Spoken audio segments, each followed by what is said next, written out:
Electoral బాండ్ల కోసం blackmail చేశారా? ఫోన్ ట్యాపింగ్ లిస్ట్లో ఉన్నోళ్ళ నుంచి మీ పార్టీకి విరాళాలు ఎందుకు వచ్చాయి? 230కి పైగా ఫోన్ నెంబర్లు చూపి కేటీఆర్పై సిట్ ప్రశ్నల వర్షం. దాదాపు 7 గంటలు విచారణ. గుర్తు తెలియని వ్యక్తుల నుంచి బాండ్లు సేకరించడం పైన ఆరా.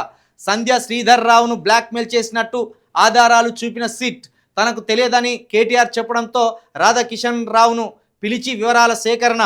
మునుగోడు బైపోల్స్ 2023 అసెంబ్లీ ఎన్నికల ముందు చేసిన సెర్చ్ ఆపరేషన్లపైన ఆరా.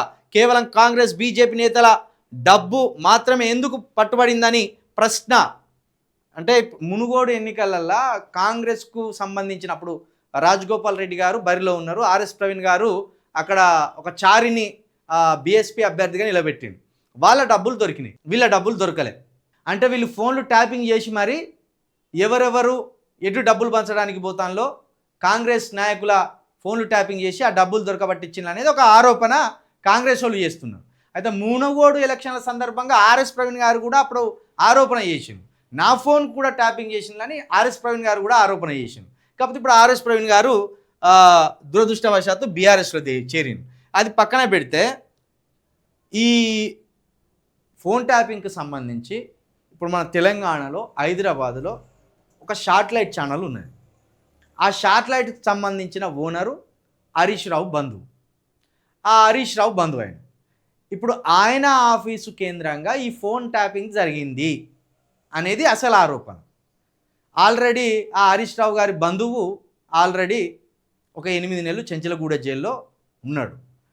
అయితే ఇప్పుడు ఆయన సరెండర్ అయిన అనేది ఒక ప్రధాన ఆరోపణ వినబడుతున్నది నిన్న నుండి. ఆయన కాంగ్రెస్కు బీజేపీకి సరెండర్ అయ్యిండు. ఈ ఫోన్ ట్యాపింగ్ సంబంధించిన ఎవరెవరు ఫోన్లను ఎవరెవరు ట్యాప్ చేయమన్నారు అనేది ఆయన ఖుద్దుగా విడమర్చినట్టు చెప్పిండు. అందులో భాగంగానే ఇప్పుడు ఒక్కొక్కరిని విచారణకు పిలుస్తున్నారు.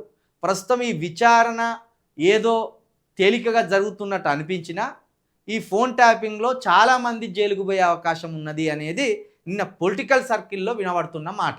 అంతేకాదు ఇప్పుడు బీఆర్ఎస్ పార్టీ ఫోన్ ట్యాపింగ్లతో పాటు ఈ ఎలక్ట్రల్ బాండ్లు ఉన్నాయి కదా, వీటిని కూడా కొంత వీళ్ళకి అనుకూలమైన వాళ్ళ దగ్గర నుంచి వెళ్ళి బాండ్లు రాపించుకున్నారు.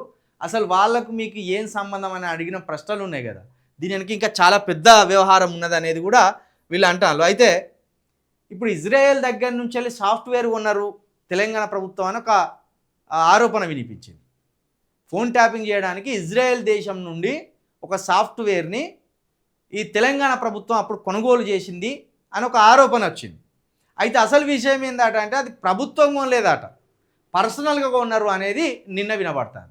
అది కూడా పార్టీ పైసల నుండి, బీఆర్ఎస్కు సంబంధించిన పార్టీ పైసల నుండి ఈ సాఫ్ట్వేర్ను కొనుగోలు చేసిన అనేది ఓ ఆరోపణ వినిపిస్తున్నది. మరి అది ఎంతవరకు నిజమో లేదో తెలియదు. నిన్న చర్చ అంతా ఇదే జరుగుతాను. ఇప్పుడు ప్రభుత్వము సాఫ్ట్వేర్ కొంటే అఫిషియల్గా కొన్నాడు, ప్రభుత్వం కొనకుండా పార్టీ కొంటే అది చాలా పెద్ద నేరం. నిన్నేమంటారు, పార్టీ ఫండ్ నుండి కొంత డబ్బును తీసి ఇజ్రాయెల్ దగ్గర నుండి ఈ సాఫ్ట్వేర్ కొన్నారు అంటాను. అట్లా పార్టీ ఫండ్ నుండి డబ్బు తీసి సాఫ్ట్వేర్ కొంటే అది ఇంకో నేరం అయితే. కాబట్టి నిన్న రాజకీయ వర్గాలలో ఈ చర్చ జరుగుతుంది.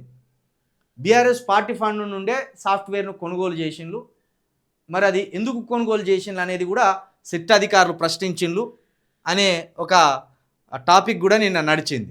ఇక మరి ఈ సంధ్య శ్రీధర్ రావును బ్లాక్మెయిల్ చేసినట్టు ఆధారాలు అనేది కూడా ఒకటి అంటాను. మొత్తానికైతే 7 గంటల విచారణ అయితే జరిగింది. నిన్న 7 గంటల విచారణ జరిగి కేటీఆర్ గారు బయటకు వచ్చినాక ఏం జరిగింది అనేది ఆయన చెప్పలేదు. నేనే రివర్స్గా విచారణాధికారులను ప్రశ్నల మీద ప్రశ్నలు వేసి ఉక్కిరి బిక్కిరి చేసినని ఆయన చెప్తాడు. ఇది మళ్ళీ ముందు ముందు కూడా ఈ విచారణ ఉంటుందని అయితే సిట్ అధికారులు చెప్తున్నారు. మరి మళ్ళీ ఎప్పుడు పిలుస్తారు? నేను ఆల్మోస్ట్ నిన్న కేటీఆర్ని అరెస్ట్ చేస్తారేమో అన్నంత హడావిడి జరిగింది, కానీ భద్రంగా కేటీఆర్ గారు మళ్ళీ బయటకు వచ్చింది.